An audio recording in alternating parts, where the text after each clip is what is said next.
Central por Tele 13 Radio.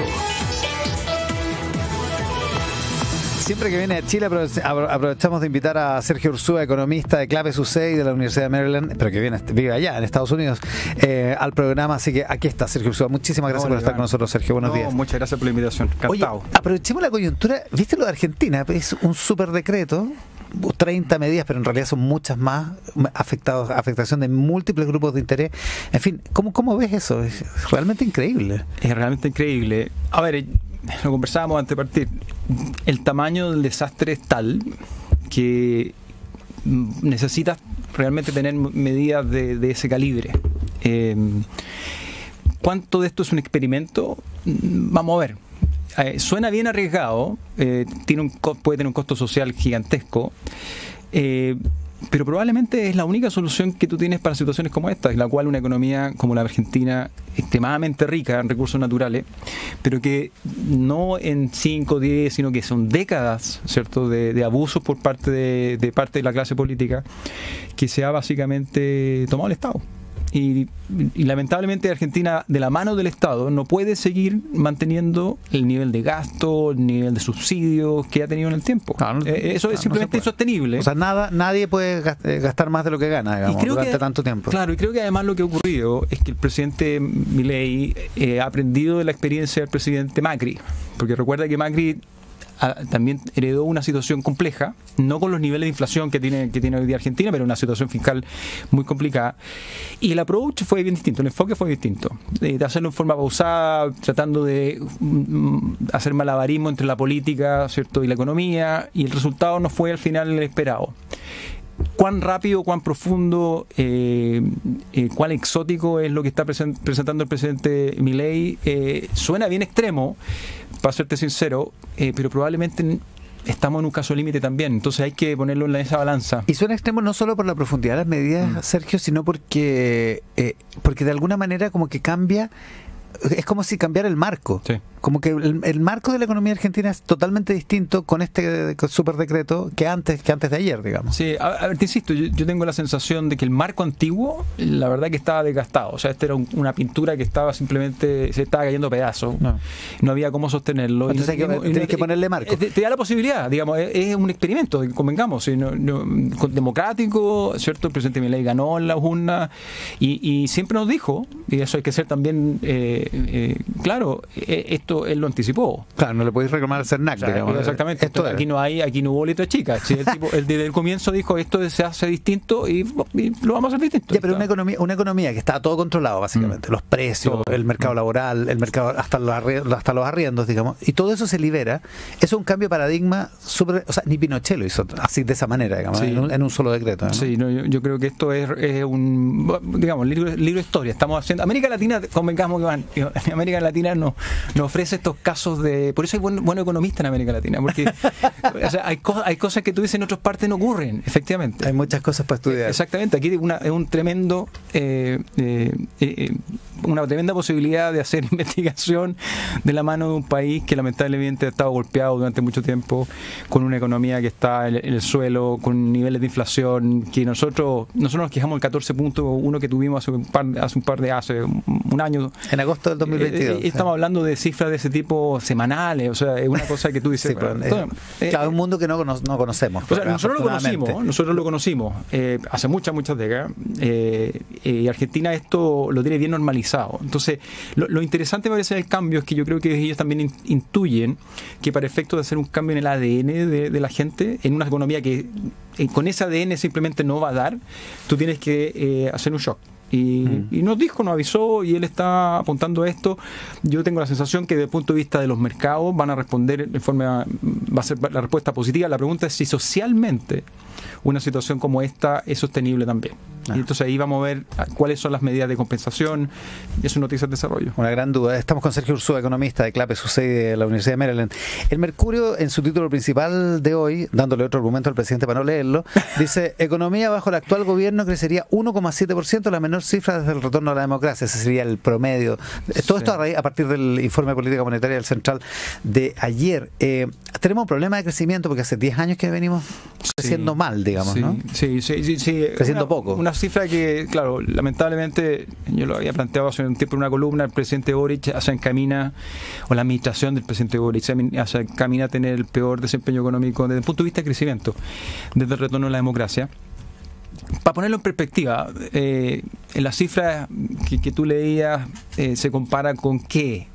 Bueno, nosotros crecíamos, no hace mucho, en 2 años crecíamos 10%, bajo la administración del presidente Lagos, crecíamos, en 2 años podíamos crecer 10%, crecíamos 10% per cápita en 2 años. Estamos creciendo 8,7 en los últimos 11, para el 2025, desde el 2014 vamos a tener un 8,7 por ahí, en más de 10 años. Esto se frenó, esta cuestión. No, esta cuestión está frenada. ¿Y por qué está frenada? Yo creo que, a ver, hay que... Esta es la política estúpido, digamos, como uno podría plantearlo. Yo creo que es bastante claro que tenemos un problema de sistema político evidente. Fue parte de la discusión constitucional que no se resolvió. Un sistema político que está con reglas que promueven la polarización, que impiden la posibilidad de encontrar buenos acuerdos. Y por lo tanto lo que tenemos acá es una fuente de incertidumbre continua.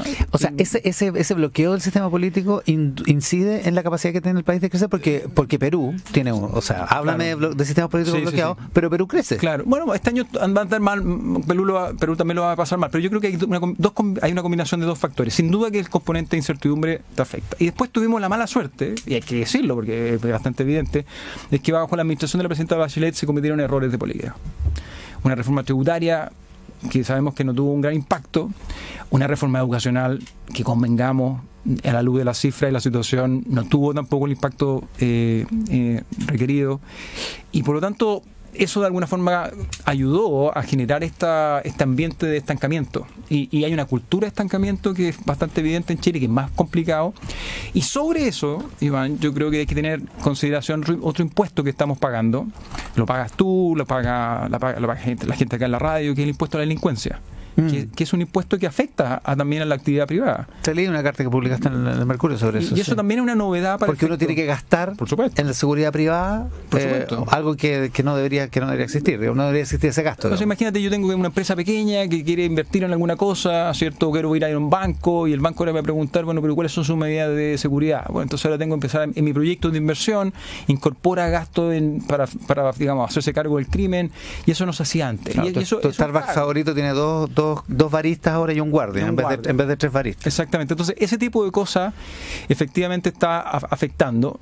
Y luego tenemos la imposibilidad, insisto, vuelvo al sistema político. Me parece que las reglas del juego que se sugerían en el proyecto que se rechazó el domingo apuntaban en la dirección correcta. Y ojalá que yo soy, digamos, relativamente cauto en este optimismo, pero ojalá que el sistema político haga un esfuerzo para poder incorporar algunos de esos cambios que son necesarios, porque tú no podés tener un congreso con 21 partidos políticos. O sea, que eso es que no se puede llegar a acuerdos. O sea, y cuando tú tienes además diputados que son simplemente resultado de esta crisis identitaria, que responden a un tweet, ¿cierto? Y que son elegidos con un porcentaje ínfimo de votos, pero tienen voz y tienen voto dentro del Congreso, eso te lo hace imposible. Porque una sociedad moderna requiere algún grado de estabilidad, algún grado de dirección.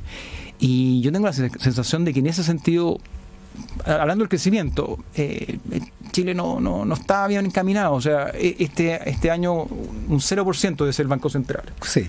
Ya, y nos alegramos. Que no es una muy buena noticia, pero es mejor que decrecer. Claro, mejor que decrecer, pero ponlo en contexto. O sea, si tú, por ejemplo, miráis consumo privado, Banco Central dice, mira, el consumo privado en 2023 va a caer un 4,6%.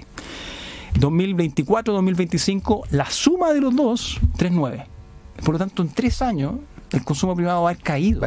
En 3 años. No estoy parado en el 2025. Entonces, ya no estamos hablando del 2023, sino que ahora estamos parados en el 2025, 2014, cuando esta cuestión partió.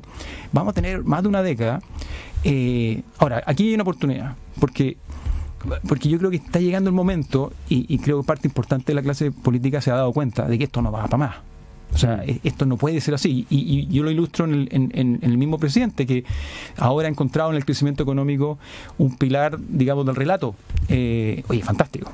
Y eso podría haber sido antes, pero es bueno que sea. Por supuesto. Ahora, ¿no hay un problema también con la manera en que crecimos? Lo que en la moneda te dicen la matriz productiva agotada, digamos, que es que crecimos mucho tiempo básicamente sacando cobre.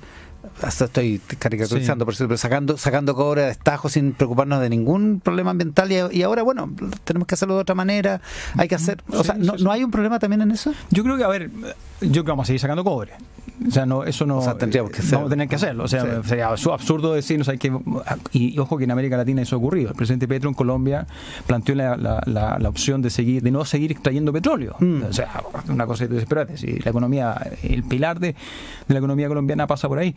Nosotros vamos a seguir, nosotros tenemos recursos naturales, nosotros tenemos posibilidades de explotar energías limpias, pero eso requiere mucha plata, ¿cierto? Y efectivamente uno tiene que hacer virar el cobre como un recurso, el litio como un recurso, el hidrógeno verde como recurso, pero se requiere mucha plata. Y aquí hay un error de estrategia que a mí me parece que es muy evidente: apostar a que el Estado va a estar impulsando estas cosas. Y aquí hay una oportunidad perdida. Yo creo que aquí hay un cálculo político equivocado, porque Chile está hipotecando la posibilidad de explotar esos recursos en la línea de lo que tú planteas.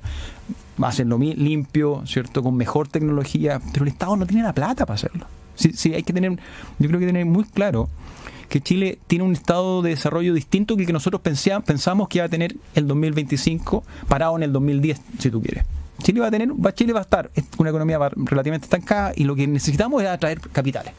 Hagamos cosas que sea atractivo para el sector privado. Yo ahí siento que, y espero que el cambio en el relato del presidente, que la verdad que el crecimiento económico como en su candidatura no era un tema, ahora sí lo es, necesariamente se va a ver, va a ser forzado a tener que cambiar su visión respecto de la actividad privada. A mí me parece que eso es una consecuencia obvia del cambio de relato. ¿Cuándo lo hace? ¿Con cuánta velocidad, por ejemplo? Yo creo que esa es una pregunta que hay que hacerse. Porque si no, va a terminar con el peor desempeño económico desde el retorno a la democracia y un hombre joven que debería estarnos llevando al siguiente paso de desarrollo, aprovechando la globalización, la tecnología, y estamos discutiendo cuándo parte la empresa pública, la empresa estatal del litio. Así que una cosa un poco, a mí me parece que ahí hay un error. ¿Es equivocado en tu opinión? Yo creo que está equivocado. Yo creo que hay un error de estrategia, digamos, y es natural en el contexto de la coalición política que lo apoya. Es bien natural que sea así. Lo que uno tiene que apelar es que al pragmatismo de las cifras no son buenas. El crecimiento económico de un 0% no nos puede aliviar. Ahora, en términos macroeconómicos, el IPOM de ayer tiene una buena noticia, tiene dos buenas noticias: la inflación y la proyección de baja de la tasa de interés. Algo de eso recoge el famoso ranking del Economist que ha sido comentado esta semana. O sea, igual nadie va a decir que el Economist es una revista bolchevique, digamos, no. Y que es seria, y que pone la economía, el desempeño de la macroeconomía chilena como una de las mejores de la OCDE. Sí. Ahora, yo creo que desde el punto de vista del IPOM, efectivamente, y los datos así lo muestran, la inflación ha venido cayendo, ha caído en forma importante, es un fenómeno global y tenemos la suerte de tener un Banco Central autónomo con un personal técnico muy capacitado que entiende cómo estas cosas operan. Y tomó las medidas a tiempo. Por supuesto. ¿Qué es lo que dice el Economist a propósito? Y se anticipó y esto fue un tema de debate. El proceso no fue sencillo porque empezamos a aprender. De hecho, yo creo que sería súper interesante ver cómo el Banco Central en estas nuevas decisiones, ¿cierto?, empieza a incorporar el hecho de que Chile ya no es una economía estructuralmente tan sólida como era antes, que eso es súper interesante. O sea, entonces, ahora, por ejemplo, debe haber sido parte de la discusión que si yo bajo la tasa, el tipo de cambio se va a mover más de lo que se movía antes, porque los capitales se mueven. Antes nosotros teníamos un colchón institucional que nos generaba como estabilidad. Entonces tú podías bajar la tasa o mover la tasa y el tipo de cambio respondía, pero ahora tenemos un tipo de cambio mucho más volátil.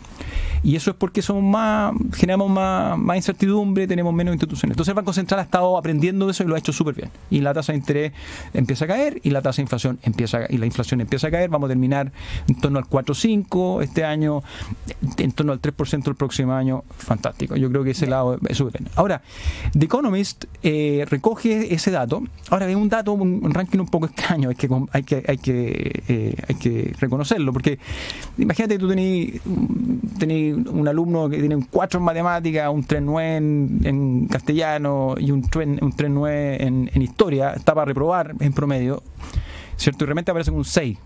al final del año. ¿Ya? O sea, es un poco raro. Y eso pasa un poco con el ranking del The Economist. O sea que visto por categoría no nos va tan bien, pero en el global nos va mejor, ¿no? Claro, no sé cuál habrá sido la fórmula final del cálculo, pero cuando tú miras cada una de las columnas que conformen esas notas, el promedio te hubiese dado como un 3.93, como para repetir, pero realmente aparece un 6. Entonces, bueno, qué raro esto.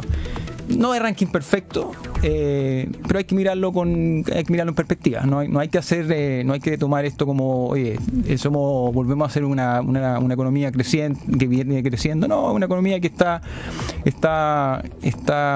navegando su largo estancamiento. Pero que tiene una oportunidad, ¿es esto? Tiene una oportunidad en la medida que el gobierno se dé cuenta, el Estado se dé cuenta que ya no hay más. O sea, no se puede seguir así.